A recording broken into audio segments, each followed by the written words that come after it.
Onion network, the concept was started by US Navy for security purpose. However, of recent we have seen a lot of utilization of onion network in cyber crimes. So let's understand how this model actually works. So what happens in the case of an onion? You have the various peels that come out, so the various layers come out. Similarly, in an onion routing, what actually happens is there is a anonymous communication. That means it is end to end encrypted. The client and the recipient have an end to end encryption of the information. So how does it actually take place is something that we would understand today. And the increasing number of crimes being targeted through the onion network have become a serious issue. So onion network, which was previously used for security, now mainly used for anonymous use, has been increasingly reported for cyber crimes.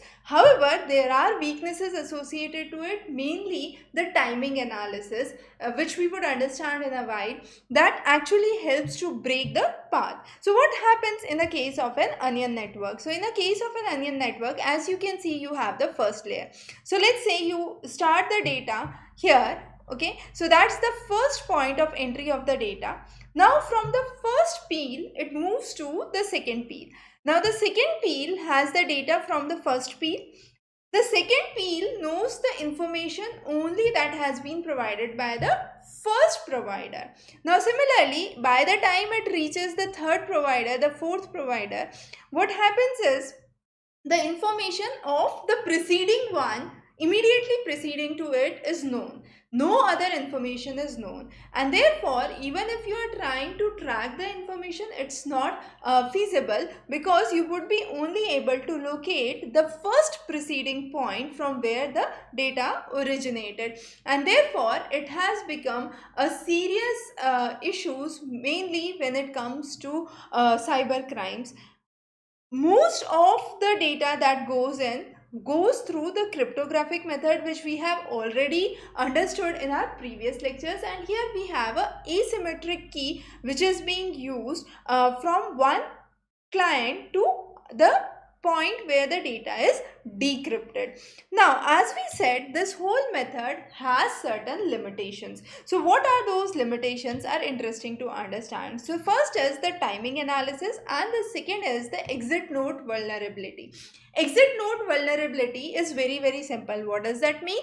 It means that at the point the information is being decrypted, finally the information is being handed over, at that point, in case there is any password, any personal information, bank account details, credit card, debit card details that remain, in that case there could be a exit node vulnerability, because all other information has been encrypted. So this is the only information through which you could track in case it has been left. So raw data, if it is being transmitted, it is much more easier to find out the path from where the traffic originated, or from where the information originated. The next is timing analysis. Now how through timing analysis we can understand the weakness of the onion network.